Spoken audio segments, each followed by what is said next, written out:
المؤمنون الذين إذا ذكر الله আল্লাহ বলেন মুমিন হও মুমিনের পাঁচটি হচ্ছে বৈশিষ্ট্য মুমিনের কয়টি বৈশিষ্ট্য পাঁচটি ইন্নামাল মুমিনুনা আল্লাযীনা ইযা যুকিরাল্লাহু ওয়াজিলাত কুলুবুহুম আর মুমিনের হচ্ছে পাঁচটি বৈশিষ্ট্য আমি ইমানদার দাবি করে তার অন্তরের ভিতরে পাঁচটি বৈশিষ্ট্য থাকতে হবে শুধু আমি বলি না এটা কোরআনের সূরা আল-ফালের ভিতরে আল্লাহ পাক রব্বুল আলামিন বলেন ইন্নামাল মুমিনুনা আল্লাযীনা ইযা যুকিরাল্লাহু ওয়াজিলাত কুলুবুহুম আমি আল্লাহ পাক বলে দিয়েছি এটা কোনো মানুষের ভাষা না এটা হচ্ছে আমি আল্লাহ পাকের কথা আমি আল্লাহ পাকের ভাষা আমি আল্লাহ পাকের নীতি আমার আল্লাহ পাকের নির্দেশ আল্লাহ বলেন মুমিন হচ্ছে পাঁচটি গুণ থাকতে হবে এক নাম্বার গুণ কি ইযা যুকিরাল্লাহু ওয়াজিলাত কুলুবুহুম যখন আল্লাহর কথা আলোচনা করা হয় মুমিনের অন্তরের ভিতরে আল্লাহর ভয়ের কম্পন সৃষ্টি হয়ে যায় সুবহানাল্লাহ কি হয়ে যায় আল্লাহর ভয় অন্তরের ভিতরে যখন আসে না আমি যাই করি সব আল্লাহ দেখে আমি যাই করি কে দেখে আল্লাহ দেখে এই অন্তরের ভিতরে এই ভয় রাখতে হবে না আমি যেটাই করি সব দেখেন কে আল্লাহ আল্লাহ বলেন ইযা যুকিরাল্লাহ ওয়াজিলাত কুলুবুহুম হে বান্দা হে বান্দা তুমি যদি মুসলমান ইমানদার দাবি করো আমি পাঁচটি বৈশিষ্ট্য দিয়েছি তুমি এখন মিলাও যখন আমার কথা শোনা হয় তোমার কি ঈমান বৃদ্ধি পায় তোমার কি আমার ভয় বৃদ্ধি পায় আমার কথা বেশি স্মরণ হয় আল্লাহকে ভয় করি ঠিক না ভয়ের কারণে আমরা আসছি যারা আসে না তারা আল্লাহকে ভয় করে এটা পরিষ্কার ইযা যুকিরাল্লাহু ওয়াজিলাত কুলুবুহুম আল্লাহ পাক রব্বুল আলামিন বলেন মুমিনের এক নাম্বার বৈশিষ্ট্য কি আল্লাহর কথা যখন বলা হয় তখন মুমিনের অন্তরটা কেঁপে ওঠে আল্লাহর ভয়ে উঠে কেঁপে ওঠে আব্দুল্লাহ ইবনে মুবারক রাহমাতুল্লাহি আলাইহি যখন মারা গেলেন ওই মহল্লার ভিতরে একজন বড় আল্লাহওয়ালা লোক স্বপ্নে দেখলেন আব্দুল্লাহ ইবনে মুবারক জান্নাতের ভিতর ঘোরাফেরা করতেছে সুবহানাল্লাহ কোথায় জান্নাতে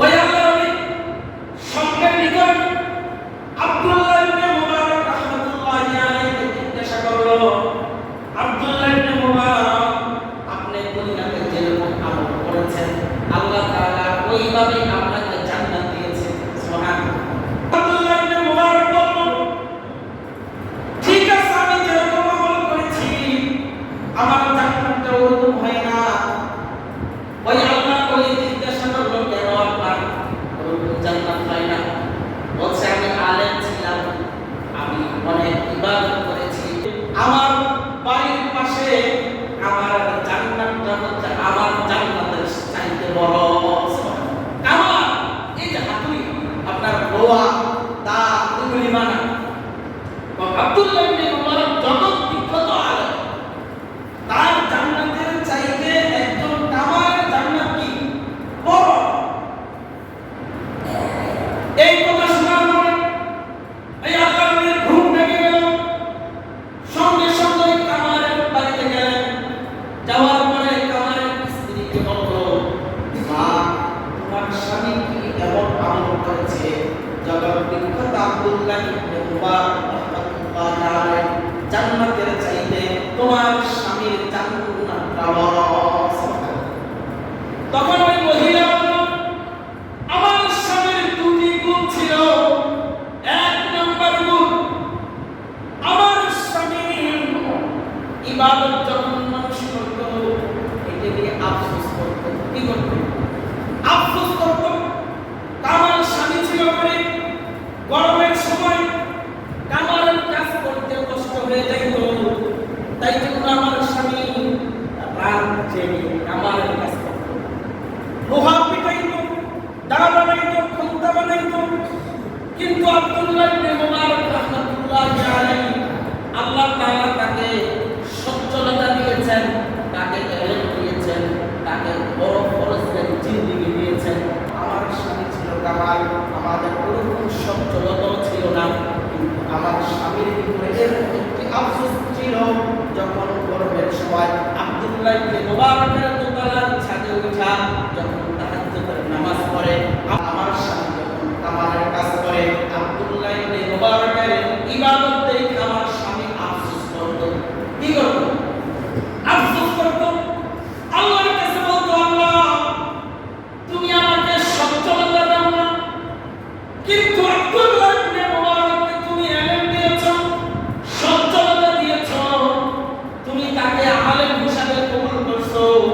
আল্লাহ দেখো কত সুন্দরভাবে আব্দুল্লাহ ইবনে মুবারক নামাজ পড়তেছে, তাহাজ্জুদ পড়তেছে। আমার ইচ্ছা আমি যদি এরকম সচ্ছলতা থাকতো, তাহলে আমি ইবাদত করতাম, আমি আব্দুল্লাহ ইবনে মুবারকের মতো নামাজ পড়তাম। এই কথা বলে বলে আফসোস করতো। কি করতো? আফসোস করতো। এটা হচ্ছে এক নম্বর গুণ কামাল। কামাল আমাদের আসিয়া নামাজ, আমাদের বয়স 50 হয়ে গেছে, 30 হয়ে গেছে, নামাজ আর তাড়াতাড়ি না, আফসোস করতে থাকে। কিন্তু কামালের জান্নাত একজন জগৎ বিখ্যাত আলেমের চাইতে বড়। আফসোস। দ্বিতীয় নম্বর আমার স্বামীর গুণ ছিল, যখন মুয়াজ্জিন আযান দিয়ে দিত, যদি আমার স্বামী মাথার উপরে হাতুড়ি থাকতো, কোথায়? বাড়ি দিকে। এরকম সময় যদি মুয়াজ্জিন আযান দিত, পিছন থেকে হাতুড়ি আর সামনে আনতো না, পিছনে ফেলে দিত, সঙ্গে সঙ্গে মসজিদে দৌড়। সুবহানাল্লাহ। কি করত?